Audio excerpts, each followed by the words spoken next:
Hello, everyone, and welcome to episode number 48 of the Playoff Push podcast. I'm your host, Jack Dobbins, and today I'm joined by a very special guest, World Series champion with the New York Yankees, Joba Chamberlain. How are we today? Good, man. Just we got this bipolar weather here in Nebraska. It's about 70 degrees one day and it's going to be 90 the next. So, you just got to roll with the punches. But yeah, everything's good, man. Staying busy. My son just won the NBC World Series this last There we weekend. So, go. yeah, so he's home for about a week and then heads back to school. So, yeah, it's never ending over here. I bet it's the same way up here in Pennsylvania with the weather. It's absolute torture like everywhere across the country. No doubt. So, of course, yeah, you are from Nebraska originally. I believe Lincoln, correct? Yep. So, when you got to New York, right, you're going from the middle of the country to, the bustling New York City. How was Right. that transition? It was kind of, I guess the journey of it was kind of I got drafted, then I got sent to Tampa, so that was a step. And then from Tampa, I got sent to Hawaii, so that was another step. And then came back home. Mind you, my son was just born, so being a new dad and all this stuff, so Whew. it was crazy. And then just kind of bouncing all over. I think the longest place I stayed that year was Tampa, because spring training and then A ball was there. And then once I got to New York, it was like, "Hey, where do you want to live?" And I'm like, "I don't know. I've never been here. Like, where am I supposed to live? Like, I have no idea." So, but yeah, it was interesting. It's like, we wait in line for 5 minutes, and we're like, "Yay!" Like, "Oh my gosh, hurry up!" Now it's like you get there, and it's like if you do anything in 5 minutes, you're like, "This is the greatest day ever." So. Yeah, it was different. I lived in Pennsylvania for a little bit Okay. when I was in double A. So yeah, so just that whole East Coast was a little bit different from Middle America throughout the minor leagues and then getting up to the big leagues. So yeah, it was just weird. Like, usually it's a finger hello here, but there it's they're honking their horns and doing all that stuff. So yeah, it's definitely a little bit of an adjustment, that's for sure. Yeah, exactly. So, I actually cover games for Trenton with Nithin from NR Media, who set this up, by the way. Shout out Nithin. Got to do it. But yeah, so I covered Trenton with them, and that's where you were. Was that in early '07 or late '06? Yeah, like probably. Oh gosh, I was hurt. I blew out my hamstring in spring training and then spent about a month in A-ball. So it'd have been probably right around May of '07. no, I think it was closer to like middle of June Okay. because I went to the All-Star game from where we were Akron, Erie, or Erie, Akron, and then I can't remember where from there, but yeah, so it would have been around, so it was like June, probably middle of June is when I got to Trenton. Gotcha. Gotcha. Did you like it there? I mean, it's a Yeah, nice ballpark. I had a blast. We had a great team. We ended up winning the Eastern League Championship that year. So even though I was only there a month, I got that was my first ring of a professional. So that was pretty cool. But There we go. no, we had a really cool team. Like, I mean, we would shoot bows before the game. Like bow and arrow? Yeah, yeah. So yeah, that was fun. One of our favorite places was the Kathmandu that was right down the way. That's probably gone now. And we could never park our cars there when we would go on the road just because the prison's right over there. So yeah, we definitely didn't park our cars there. But no, I loved it. The clubhouse was great. The fans were awesome. I mean, it was packed every game. And it's a fun stadium to play in. The diners are great. First time I ever had a Wawa was there. Oh my God, my favorite place in actually, I'm not. Oh, I like I it. got the Wawa shirt on. I totally For forgot until sure, you just for mentioned it. sure. Yep. No. Yeah, that was an experience. I was like, man, we don't have this kind of stuff back where I'm from. So, but yeah, no, I loved it. It was great. And I was talking to Nithin the other day, and one of my dad's really good friends works there. He would Oh, always sweet. they would always hang out in spring training together and came to spring training, a whole group. I think it was like eight of them. Well, the ones that are alive still. So they had a blast. But yeah, I love it. Love it there. I definitely need to get back there at some point. Yeah, this year's team's pretty cool, actually. You got, unfortunately, I think he left New York the year before you got there, but Gary Sheffield's kid is on the Yep. team. I think he left in '06, if I remember properly. But also, who also used to be on the team in the first half, is CC Sabathia's son, Karsten. So my next question is going to be, of course, CC was your teammate, just elected into the Baseball Hall of Fame. As someone who shared a clubhouse with him for years, what was your reaction to the news, and how would you describe the impact he had on the game? Oh man, it was awesome. I mean, C is one of those guys that, you take a bullet for. He's not only a great teammate but a great dude, and I got the fortunate pleasure to spend a lot of time with him and get to know him and do a lot of cool stuff. So it was, I mean, obviously very well deserved in what he did in longevity. And if you just go look back at some of the things that he did, obviously, on the field, but just certain ways he stuck up for his teammates. That bonus, and they In threw at Tampa? yeah, they threw at Austin, and then he's like, yeah, I don't care about the bonus. Like it's not, and that's who C is, and that's what he's always stood by. And yeah, it was awesome, not only to call him a teammate, but to call him a friend, and just to see what he did throughout his career and how he adjusted from, a 19-year-old kid to being what 18, 19 years in the big leagues and just being able to adjust on the fly as every year was different as he gotten older. So no, it was awesome. And then see those guys, and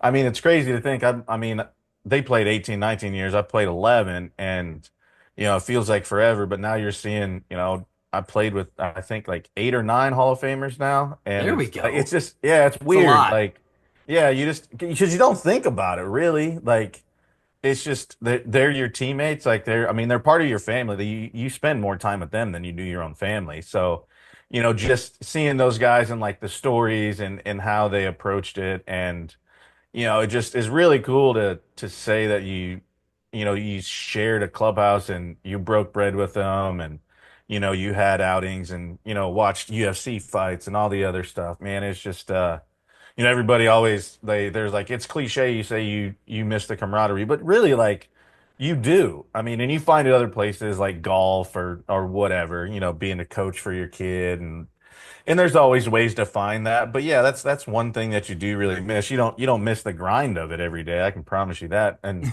maybe some people do. I don't. I mean, I still love, going for my walks and staying active and stuff like that. But, I don't miss the grind of 18 games in a row in four Oh, different cities. exactly. Yeah, so I'll just plant my butt and veg out and binge watch some show and just hang out for sure. When it comes to that camaraderie, like especially on that '09 World Series team, is there like a crazy locker room moment that you want to share or something like that? I mean, all the good ones you can't share. So man, you know what? I think as a whole, like I think what a lot of because a lot of people just see the 9 innings and the pregame and the postgame, right? And the interviews, and they don't see what goes on in between and before and after. Like they just see what happens to be on the field and what went into that as far as like spring training and stuff like that. But what they don't see is, us in there like mini basketball hoops playing horse or ping pong or, just trying to relax. Like I'll give a great story about CC. Like, it's just one of those things. A starting pitcher, you kind of just you let him be. You don't talk to him, you don't do whatever. And I ain't got to know C before he came over with us in '09. And so, being teammates is different than watching him compete and being a fan of him and getting to know him from that side. You don't share a locker with him, and then once he came over, you're kind of like because he was to my right in in the new stadium, and so you're just like, all right, here we go. What like I don't know what to do. So you just kind of feel him out, see what happens. Because spring training, you get to know him, but like spring training, it's like, hey, I'm working on a change up or what. It's not a big deal, It's not right? serious. No, you're just, I mean, you're there to, and I love when people overreact in spring training, like, oh, he's gonna suck. Like, there's legitimately His like, career's over. oh yeah, it's like, hey, I need to work on a two seamer. I have to throw it 25 times, right? And it could be terrible, but people are like, oh, he stunk today, like blah blah blah. But once you get to a point where like, hey, this is what I'm working on, you don't really look at the numbers because they don't really matter. You're already on the team, you have a contract, whatever. So, but finally getting to know him, and then we were sitting one day and he goes, hey, and I'm just kind of like, hey, I'm just gonna like if he starts talking to me, then he's like, you want to go play RBI baseball? And I'm like, sure. And then we're just chopping it up, and he's like, okay, I gotta go to my pitcher's meeting. And like we were just sitting at the house, like one of your boys come over on a Saturday to play video games. That's literally what it was. And I was like, oh, this is weird. And then AJ Burnett, complete opposite. AJ Burnett had a head in his locker, and it had four different faces. And he would turn the face. So you would sneak by his locker and Wait, like like a physical head? no, not a Oh, physical I was head, gonna dog. say, I Like was like, you what? can't have that. No, like I don't know what you'd call it. It was just like four different faces on like one, like you could turn it. It was like this No, big. But I meant like a 3D printed like thing, oh yeah, yeah. No, like a it was fake. Like physical. yeah, you could Oh see it yeah, like yeah. smile, I didn't pissed, mean like like human head. I was. oh, I was like, whoa, bro, this ain't that type of show. I don't want to get you canceled already. You ain't even got to 50 yet. Um, so you would like walk by his locker and just, give a little peek and see what face to know it's like, hey, leave him alone, or hey, you Interesting. can talk to him. So I thought that was pretty cool because it's like, hey, you're giving me a heads up before. But yeah, man, it's just there's just certain quirks, about, guys that people don't get to see. That is a really cool part, and obviously the clubhouse is very sacred to us, and some people Yeah, of take it more course. serious than the others, but those stories you can tell. I remember Boone Logan one time was we were bored and had nothing to do. He pushed me around in the laundry cart, like, and we were having races, just like we're still kids. I mean, yeah, we're have a job and we're having fun, but man, like at the end of the day, I get to go play baseball for a Yeah, living. it is a kid's game. I Like I'm mean, still a right? kid. Like I'm gonna be an idiot. Like I'm gonna have fun. Like and so yeah, I mean it's just that's part of what we do. Like it's not a 9 to 5, and that was a fun part about that team, and it was interesting like coming into it. Like I was born and bred a Braves fan. I obviously got to watch the Yankees a lot because they were on national television a lot. Yeah. But I got to watch the Braves because they were on every day. And so, coming in, and I'm a baseball fan.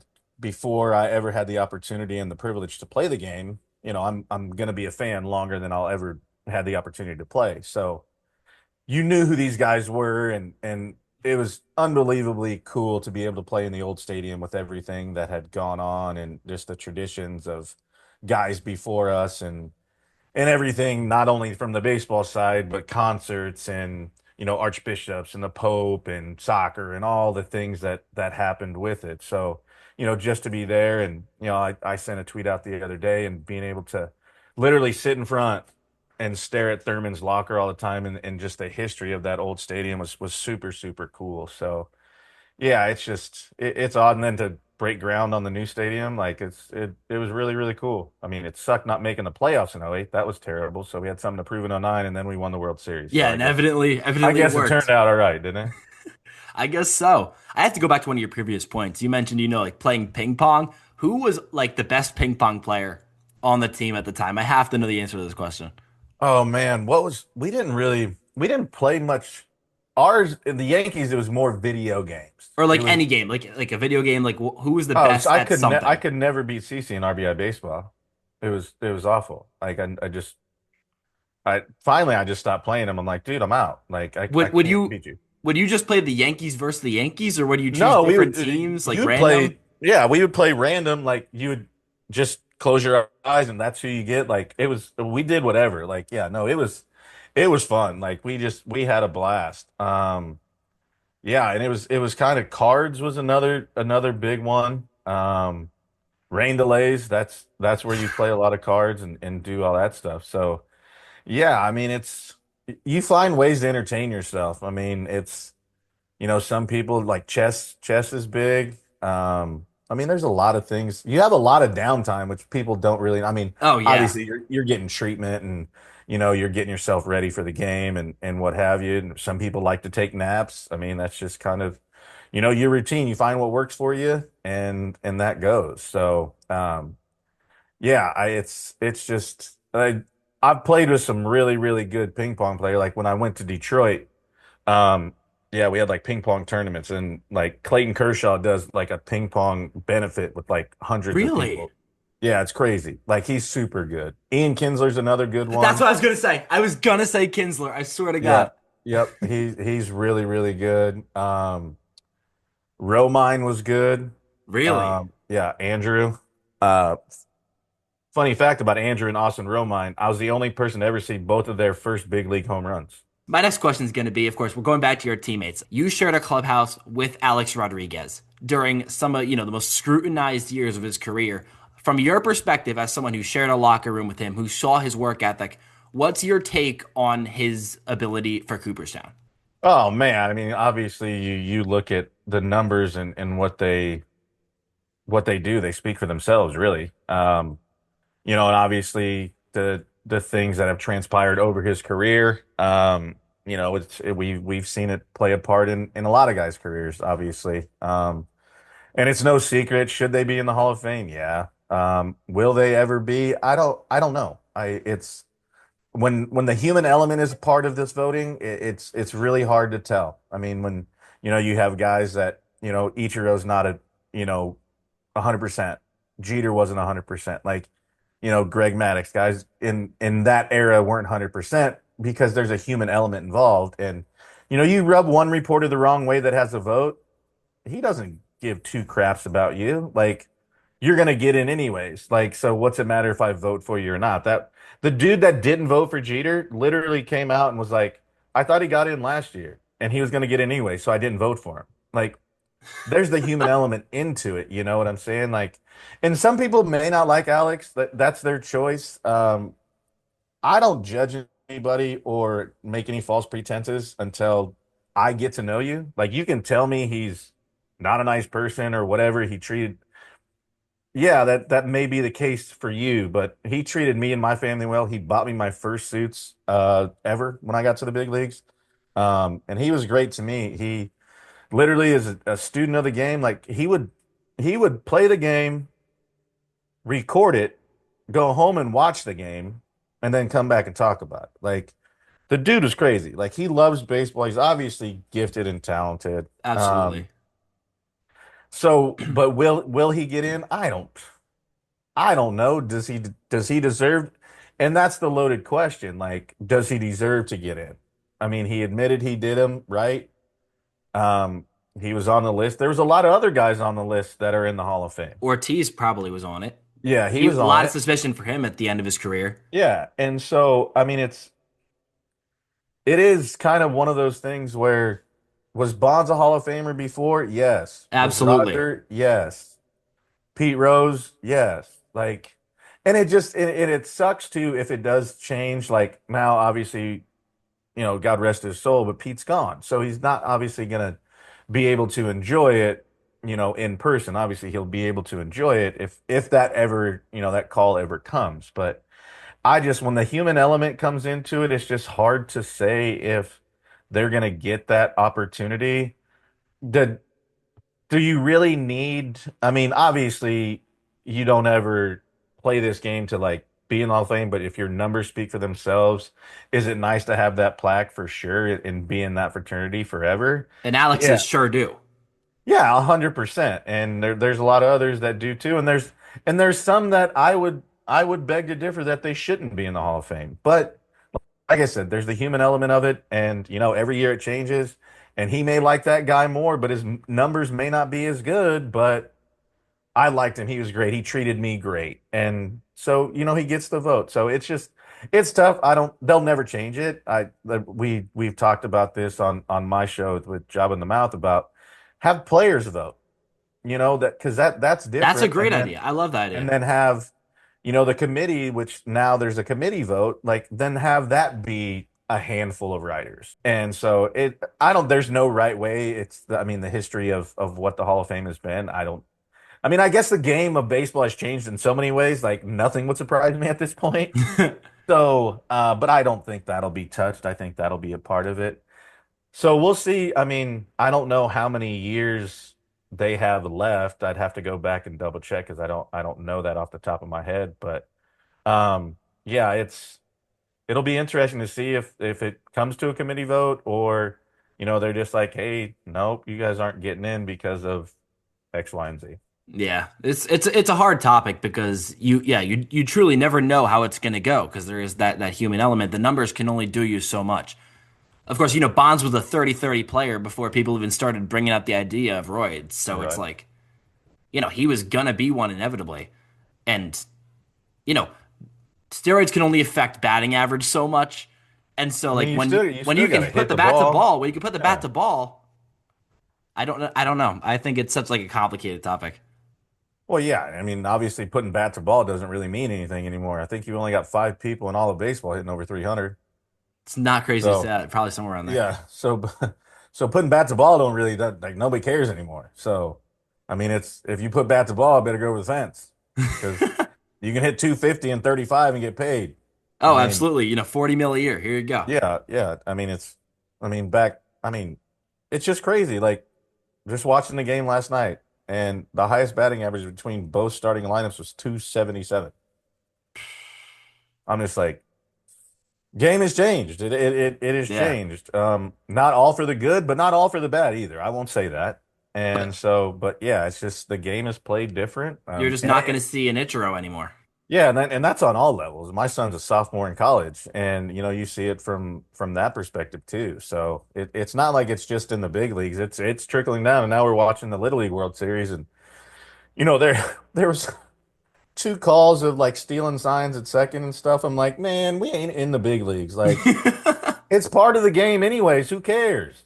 Like, that's the gamesmanship of baseball. It's been going on for 100 years. Like, okay, you don't, they're stealing signs. Well, change your signs. Like, it ain't that hard. Exactly. Like, we're not curing cancer here, people. We're playing baseball. Like, okay, hey, don't one. Okay, you're throwing a fastball. Like, if I can get any advantage, I'm gonna try. I've also played with guys though that don't want to know the signs. Like, even if we have them, they don't want to know. Really? Yeah, because then they start thinking too much. Because it's like, yeah, Oh, yeah. he can throw. Like, I know he's throwing a fastball, but it could be at my face. It could be dotted on the outer third. It could be on the like. So then you're like, where's he throwing it? So I've played with both that some want to know and some don't. They're like, even if you have it, don't tell me. I don't care. Wow. And when it comes to that like, home run heavy league we have now compared to the batting average heavy league back then it was about getting guys out for pitchers. Now it's just about throw the ball as hard as you can. And we're seeing like arm injuries start to spike. Do you think like the velocity chase is the primary reason for that? I think it's probably all the above, to be honest with you. Not only guys chasing velocity and you obviously there's still some outliers. I mean Merrill Kelly's one. I think I saw him throw the other day and I don't think he threw a pitch over 93, 94, but knew how to pitch, tugged it, pulled it, did whatever he needed to. So there's still guys like that, but I mean everybody wants to see 103, everybody wants to see 102. They want to see strikeouts, and strikeouts are up obviously. you know Strikeouts from the pitching side and strikeouts from the hitters. Yeah, of And course. who cares if you strike out 200 times now? Like nobody cares. Um, but I think as far as like the arms go, I think it is. I think there's so much training and so much emphasis on certain things, but I also think you're getting these young kids into the game where they've been doing this since 9, 10 years old, and they're not taking a break. They played one sport their entire life, and that's pitching and baseball, and where they don't take time off. So it overuse, not taking the rest time when you should, and just go be like I told my son all the time. It's like he played basketball as well. He played tennis too. Um, but then he quit tennis because he's like, Dad, I'm losing too much weight. And I was like, well, that's all you do is run in tennis. So, um, but he played basketball and then played baseball, which was great. And I just think it comes with all the training and obviously there's so much more with like the biometrics, like the labs and putting all that stuff together and what you're doing and how many ways to get stronger, to throw harder, and that's all it's kind of built towards. And if you drink the Kool-Aid, yeah, you do. Some people don't. I'm a long toss Advil and run your butt off kind of guy. That's just me. And you get these kids that are like, oh, all I want to do and is play baseball. We had one kid, and my son's 19 now, but when he was going through travel ball, literally played for 11 months the year. Like he'd go to Florida, like Texas, like when Holy it's snowing cow. here, he's going. Yeah, so it's crazy. So I think I wouldn't say I wouldn't say misuse per se. I mean, maybe at the younger level, but as they get prolonged in, high school and then college and then professional baseball and the lower levels and then obviously the big leagues. I think it's a little bit of overuse, not misuse, Yeah. because there's not enough time. And you see guys like Mizorowski from the Brewers. Obviously, he took one off the shin, so he went on the DL. But they were going to keep his innings down anyways, which I agree with, but I don't agree with, because if you're going to blow out, you're going to blow out. They tried to do it with a lot of guys, and they blew out. They said some people were going to blow out, and they didn't really keep track of their innings, and they didn't blow out. So you just never know. I mean, it's this is wherein lies the analytical side of it, where it gets kind of wishy-washy on how Yeah. you feel about it or what it is. So yeah, I just think the injuries now is everybody's bigger, stronger, and faster, even more so when that phrase first came out. It's like, oh yeah, now, but now you're seeing everybody, throwing 100. And it's like, man, there weren't very many dudes throwing 100 when I came up, and that was, I mean, 20 years ago. Well, less than 20 years ago. Yeah. It's not a So long time it ain't frame, been like at that all. long in the retrospect of the game of baseball, Yeah, right? exactly. So, but now it's just like, oh, this dude throws 102, sweet. Oh, that guy throws 102. Oh, this dude throws 100. All right, that's sweet. Oh, you only throw 98. Yeah, that sucks. So, That sucks. And that's like, a ridiculously fast pitch even 30 years yeah, ago. right. Yeah, it's not like a chump change. No, But at the exactly. same time, if you throw 102 and it gets hit over the fence, I don't care. I'll take a dude throwing 91 that gets outs. Is there Yeah. anyone in the major leagues right now that you like watch them play and you're like, wow, this reminds me of myself? Is there anyone that does that for you? Not really. Like I said, the game's changed. Like when I came in and showed emotion, it was like a bad thing. Now it's like they want the emotion and whatever. So it's like, yeah, this part is cool because it didn't really happen that much back then. And I always just wore it on my sleeve. Like I was happy. Like one of the greatest moments that I ever had, I had a Frank Thomas poster. Why I don't know. I think I won it at like a book fair when I was younger, which was weird because fast forward, then now I had a poster at a book fair for like my nephews and my son. I was like, this is weird. So comes full circle. But so I had a Big Hurt poster above my dresser, and I caught him towards the tail end of his career. So it was, I mean, he was still a Big Hurt, always the Big Hurt to me, but he wasn't hurting much back then. And so we were facing him his opening weekend, and this was at the old stadium, and I punched him out, and it's like a dude you looked at every day when you were younger. Like, yeah, I'm excited. I'm literally in the big leagues. I've been there for like 3 months, including '07, and this was '08. So I'm like, yes, this is dude I looked up to, and then it came out. Hey, that's not the Yankee way, blah blah blah. And I'm like, well, I'm not gonna stop being me. And then I'm walking up the stairs. So at the old stadium, you had to walk up the same stairs to get out. And all of a sudden, I feel this arm come around me, and this wasn't no normal arm. It like kind of knocked me forward, and I'm like, and Oh I'm not boy. I'm not a small individual by any means.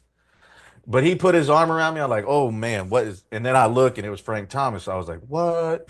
And he just looked at me, and he was like, hey, great job. He goes, keep doing you, kid, and smacked me on the butt and walked out. And I was like, I didn't even say anything. Like I couldn't say Just like anything. Like, awestruck. yeah, I was like, oh What just happened?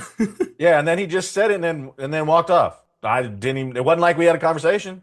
Nope. It was just that, and he was gone. I was like, oh, all right. That Well, just that happened. that just happened. Um, I don't. I didn't. I tell the story, and I'm like, I didn't say anything. I didn't know what I was gonna say. Hey, I stared at you every day when I was a kid. That's awkward. Did you ever like see him after that in like a personal sense, or was that like Yeah, the one I and done? saw him in Toronto, like his and so he would always. This was before the bargaining agreement that said the visiting team had to have their own workout facility. Okay. So we had time slots to go work out in Toronto at the Rogers Center. It was obviously on the home side, so we just like walked across the hall. But he had like a 40-minute time where it was just him and his trainer that to get their work done. So we'd had to wait, and I had just pitched like the night before, so I was trying to get in early. And I actually got in. He wasn't done yet. And I was like, oh, I'm sorry. And he's like, yeah, I'm just finishing up. Well, the trainer said he's just finishing up. And then he came over. And so it was like a 2-minute conversation. It wasn't a lot. But yeah, I was like, it was nice to actually like talk to him and not like just like a deer in the headlights when when he put his arm around me. So Exactly. yeah, so no, yeah, it was cool, and yeah, just a super super nice guy. I mean, it was cool for him to say that to me because I was a nobody at that point, and then to run into him, and I just said thanks, I appreciate it, and he's like, yeah, just keep having fun and doing you, and I was like, I can do that. That's I think incredible. I'll try. This isn't the only show you've been on. You have your own show. Of course, Jabba in the Mouth. That's a great show. I listen all the time. But what motivated you to get into this, podcasting realm? And what do you enjoy most about staying in sports while not necessarily playing it?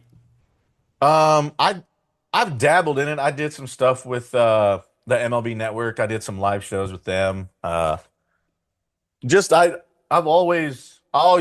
still talk to the beat writers from New York still like on a regular basis. Like I just I guess I respected them just because it was a job they had to do. I know it's not the most fun to ask these questions. I get it. Like and so it was just I did one with basically just a ride around Nebraska. We covered baseball and stuff too, but it was mostly like Husker stuff and stuff that was kind of around here. And it was just kind of, my son was growing up and I had more time to kind of, spend doing these. And I love baseball and I've always been fairly active on Twitter and interacting with people. Obviously, not as much as I am now.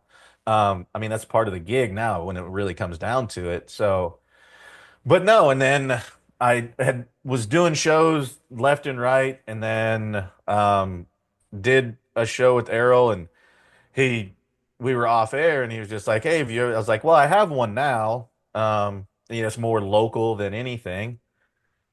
And he's like, "Well, what do you think? This, that, another thing." And I was like, you know what? Let's see, I guess. I'd love talking sports and it's college football is huge here. NFL, I'm fantasy, obviously, like, but NFL for me is not huge. College football is huge for me.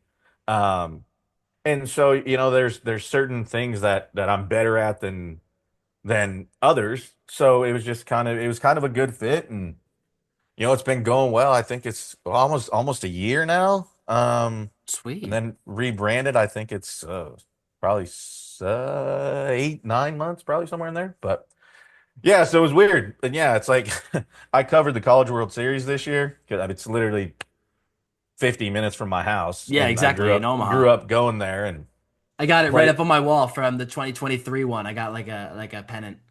Yeah, sweet. And so I played there. Obviously, grow up and you go to games and you watch them. And so it was weird being on the other side and being in the press box and having the credential and all that. It was weird because then I was up there and there were dudes that covered me that are still working for like the Omaha World Herald and Look at that. other publications. And like they looked at me and it was weird.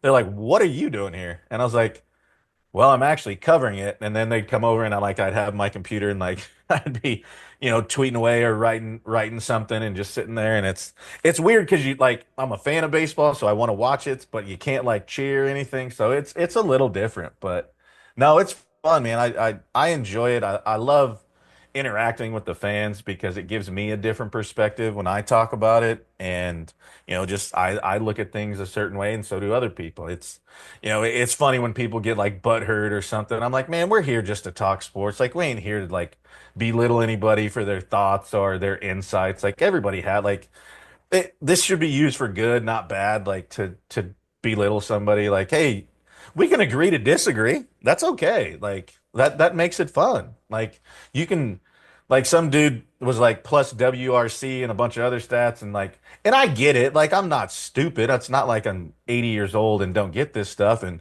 I just I was like, is this English or hieroglyphics? I don't know which. Like just like just trying to make it fun. I get it. And then all of a sudden it's like you get these keyboard guys that are all analytical, which is 100%. That's fine if that's what you're into. Awesome. Like that's great. Like you know more about certain analytics than I do. Like I'll be the first person to admit some of these plus and capital letters, small letters, I don't know. I'll be the first person to admit it.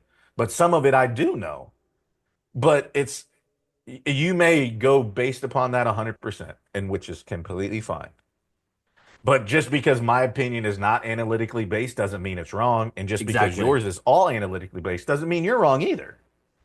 but we can agree to disagree that there's a place for it all in the game of baseball. Like nobody, Bingo. we're not. I mean, I'm getting paid from Twitter. You aren't, but I'm not here to say I'm any better than you because I'm not. Like, you may teach me something that I can use and it makes me look smarter. So I appreciate all the insight that I can get because I can learn just as much as they can from a different perspective. So I love doing it and it's fun. And you get to meet some cool people. And the greatest part about it is you get pictures and stuff that you've never seen before. Like, hey, I met you, or this is you signed a jersey for me and wherever, like random places. Like a mall or something. Like I don't know. So it's cool and I love doing it. So it's fun. Sounds great. We have a few seconds left here, so thank you so much for joining the show, Java. I really appreciate it. We don't even have time for last words. Oh, you're good. No, no, man. I appreciate it. Thanks for having me. We'll do it again for sure. Sounds great. Thank you very much for listening to episode number 48 of the Playoff Push Podcast. I'm your host, Jack Dobbins. See you guys later.